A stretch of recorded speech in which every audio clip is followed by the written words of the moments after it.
اس مقاصد کو لے کر جس فصل میں ہم لوگ بیٹھے ہیں یہ بھی نسبتیں جا کر نہیں جڑتی، چونکہ مدارس میں یہ مہمان رسول کا گھر ہے، اور قال اللہ یہ اللہ کی کتاب، اللہ کی بات، قال نبی، قال اللہ، قال رسول یہ رسولوں کی بات، اور رسولوں کی نسبت، رسولوں کا تذکرہ، رسولوں کی عادت، رسولوں کی نسبت، یہ جو نظر آ ہے، چونکہ ضابطۂ رسول اللہ کا یہ رہا کہ اللہ تعالیٰ نے وحی نازل فرمائی، آواز کو کلام کی شکل میں پیش کیا ہم لوگوں تک، اور وہ کتابیں اتری پیارے آقا پر، اور ہم سب ان کے امتی، اور اس پیارے آقا نے اور تفسیر کو اپنی باتوں سے جو احادیث نبوی صلی اللہ علیہ وسلم سے سمجھایا ہے، اور وہ اللہ کی کتاب اب جو ہے خاص کر یہ مدارسوں میں محفوظ ہو رہی ہے، حالانکہ مدرسہ ہوتا لیکن یہ ماحول نہیں ہے، اب یہ سمجھ کر مدرسے کے محدود کے اندر آ گیا ہے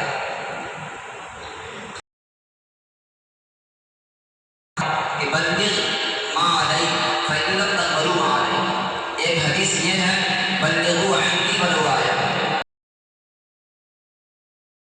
دینی علوم سے، دینی لائن سے ایک بات بھی اگر جانتے ہیں اور دوسرا نہ جانتا ہے کہ ان باتوں تک، ان باتوں کو، ان تذکرے کو، ان دینی باتوں کو دوسروں تک پہنچاتے ہیں۔ دوسری حدیث یہ ہے بلغ ما علیہ فإن لم تقبلوا ما علیہ، یہ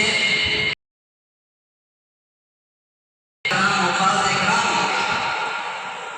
بلغوا عنی ولو آیہ، اس کے مصداق سارے عوام الناس ہیں جو امت محمدی ہیں، لیکن بلغ ما علیہ فإن لم تقبلوا ما علیہ کے مصداق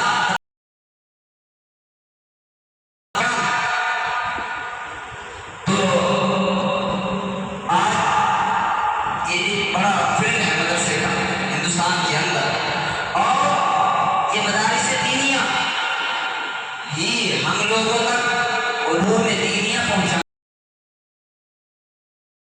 اور آپ کی بینائی سے دیکھیں تو مدارس دینیہ ہی یہ کام کرتا ہے۔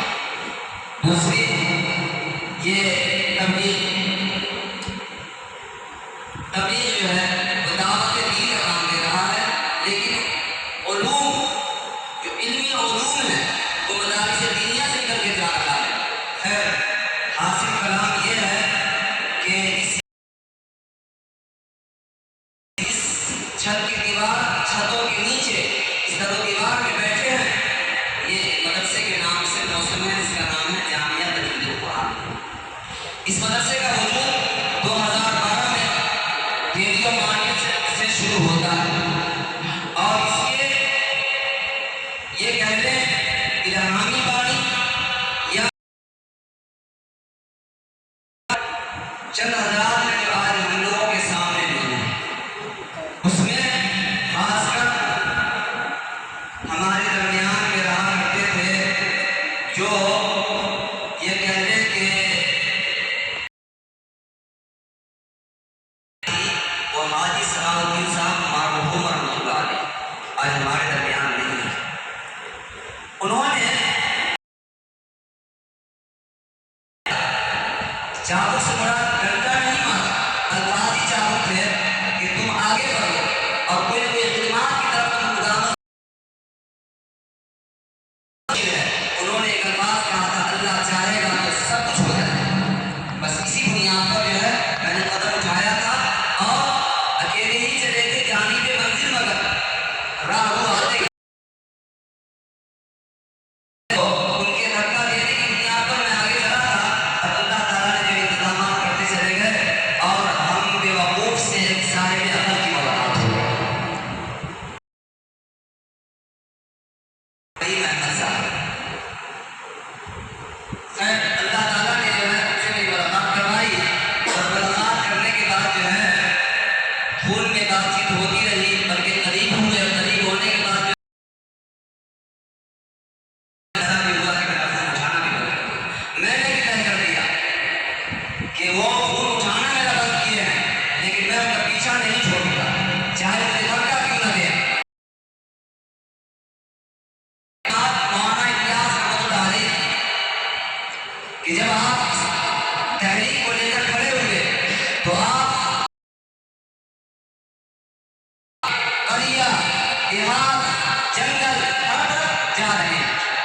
یہاں تک ایک گاؤں میں پہنچے جس کا نام میوات ہے. میوات سے جو یہ کام شروع ہی ہوا تھا ذہن میں. خیر تو وہاں جب اپنی جماعت کو لے کر کے جب ساتھیوں کے ساتھ پہنچے تو انہوں نے واضح کر رہا ہوں حاجی صاحب کی طرف انہوں نے مجھے نیگلیکٹ کیا, بائیکاٹ کیا, لیکن میں کو چھوڑا نہیں. تو کسی ساتھی سے ملاقات کرنا تھا تو انہوں نے یہ کہا کہ بھائی اگر ملاقاتیں کرنی ہیں تو ہم لوگ ایسے ملاقات نہیں کریں گے. ہمارے گاؤں کے پردھان ہیں جس کو مکھیا کہا جاتا ہے, سارے لوگوں کو آنا ہے تو سارے گاؤں کے لوگ مسجد پہنچ جائیں گے. جبکہ اس گاؤں میں مسجد تھی, مسجد نام کی تھی, اور آج کے وقت میں بھی میں ایسی مسجدیں دیکھ رہا ہوں. قربانی کے مواقع سے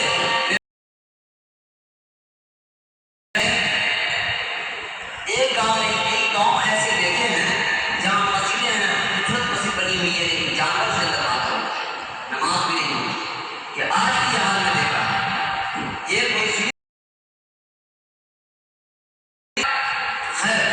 تو اس گاؤں میں کے لوگوں نے یہ کہا کہ آپ پردھان کو پکڑ لیں, اگر وہ آ جائیں گے تو سارے گاؤں کے لوگ جمع ہو جائیں گے.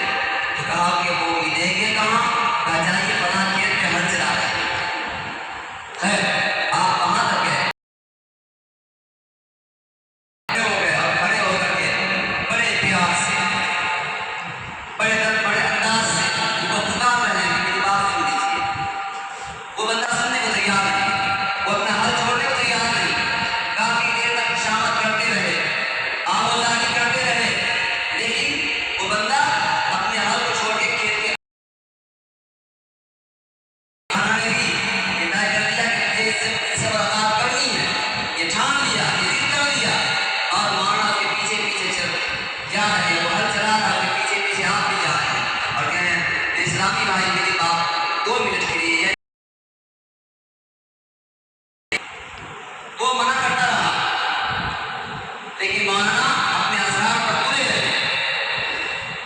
اور ایک بات اور بتا دوں کہ ہم لوگ بھی کسان سے آتے ہیں, کسان کو ہل چلاتا ہے بہت کڑا ہونا پتھر ہونا. وہ غصے میں آ کے پردھان نے مولانا کے ایک جھانک مارا, اور مارنے کے بعد مولانا بے ہوش ہونے نہیں گرے. جب ہوش آیا پھر پیچھے چلنے لگے, یہاں تک کہ اس کو اب رحم آیا کہ میں نے مولانا کو مار بھی دیا, پھر بھی میرا پیچھا انہوں نے چھوڑا نہیں. مطلب بتائیے اب کیا نہیں کرنی. آپ میرے بھائی ہیں, میں آپ کا بھائی ہوں, میں آپ سے دینی بات کرنے کے لیے آیا ہوں. آپ اگر چاہیں گے تو سارے گاؤں کے لوگ آپ کی آواز پر آ جائیں گے مسجد میں. ہم یہ چاہتے ہیں کہ آپ ایسی آواز دیں جو بھی وقت مقرر ہوا, عشاء کے بعد کا, مغرب کے بعد کا, ظہر کے بعد کا, جو بھی وقت مقرر ہوا, مکھیا نے باقاعدہ اعلان کروایا. اعلان کروانے کے بعد سارے لوگ جمع ہوئے. جمع ہونے کے بعد مولانا نے اپنی باتیں شروع کی. دل سے نکلتی ہے, دل سے جو بات نکلتی ہے اثر رکھتی ہے, پر نہیں طاقت پرواز اگر رکھتی ہے تو وہ دل کی قلب تھی اور اللہ کی آواز کی. بندہ خدا تھے اور اللہ نے ایسے ایسے الفاظ نکلوائے کہ برجستہ وہاں پر کھڑے ہو. اتنے دن سے غافل تھے, اتنے دن سے جاہل تھے, معلومات نہیں تھی, ہم لوگ اندھیرے میں تھے, آپ لوگ کہاں تھے. مولانا بولے فوراً ساتھیوں کو کہتے ہیں کہ دیکھو جب اللہ نے ان کو ہدایت کا نور یہ کر رہا ہے, روز محشر میں ہمارا کیا حال ہوگا, روز محشر میں ہمارا کیا حال ہوگا. تو کہنا یہ ہے کہ جتنا بھی دشوار ہے, خیر قریب ہوئے, سمجھ میں آیا, اللہ تعالیٰ نے ان کو توفیق بخشی, انہوں نے باقاعدہ زمین کی خریداری کر دیا.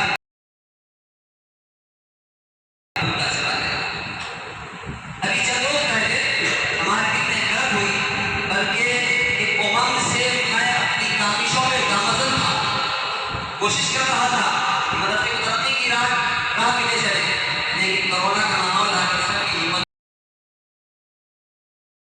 نے اپنے فضل و کرم سے اور اپنی قدرتوں سے بازو کی زمین جو قبلہ کی طرف لگی ہوئی زمین ہے، یہ مدرسے کی خریداری ہوئی۔ جب خریداری ہوئی تھی تو اس وقت میرے ہاتھ میں صرف 3 لاکھ روپے تھے، صرف 3 لاکھ روپے، اور اس 3 لاکھ روپے سے 15 لاکھ کی زمین خریدنے کا عزم کر دیا۔ اور اللہ تعالیٰ نے جو انتظامات نہیں ہوا تو اللہ نے ایک قرض دلوا دیا، اور اللہ نے وہ بھی انتظام کر دیا کہ وہ بھی قرض ادا ہو گیا۔ اس میں بھی حاجی صاحب کا برکت کا حصہ رہا، اور پورا کا پورا سیوا جو جاتا ہے وہ حاجی صاحب کے سر جاتا ہے۔ اور ہمارے درمیان میں ایک شخص اور نہیں ہے جو کہ بیمار ہے، ان کے لیے دعا بھی کرنا ہے، جو ہر موقع سے چاہے جو بھی ہو، دھوپ ہو، بارش ہو، طوفان ہو، آندھی ہو، مدرسے کا جو بھی معاملہ ہوتا ہے فوراً بھاگ کے آ جایا کرتے تھے۔ حاجی افضل صاحب افضل مشہور ہے، وہ بیمار ہے، اور بیمار یہ ہے کہ نس کہیں دب گیا ہے تو چلنے سے معذور ہو گئے۔ آج بھی وہ پوری کوشش میں تھے کہ ہم پہنچیں گے مدرسے میں، لیکن آج صبح میں خبر آتی ہے ان کی کہ حضرت میں نہیں آ پاؤں گا، اس لیے کہ آج میری طبیعت زیادہ نہیں ہوئی۔ کل رات تک یہ ارادہ تھا کہ ہم جائیں گے، تو آج ان کی شخصیت سے بھی ہم محروم ہیں۔ ان کا بہت بڑا ادا ہوا مدرسے پر، بہرکہ اللہ تعالیٰ تمام کو صحت عطا فرمائے، اور اللہ نے جو زندگی عطا کی ہے ہم سب کو، اللہ ہم سب لوگوں کو امن اور سکون والی زندگی نصیب فرمائے، پریشانیوں سے بچائے رکھے۔ اب یہ مدرسہ جو وجود میں آیا، قائم ہوا، تو یہ حال بنا، اور ہر ایک چیز کی ایک ترتیب ہوا کرتی ہے۔ ہم لوگ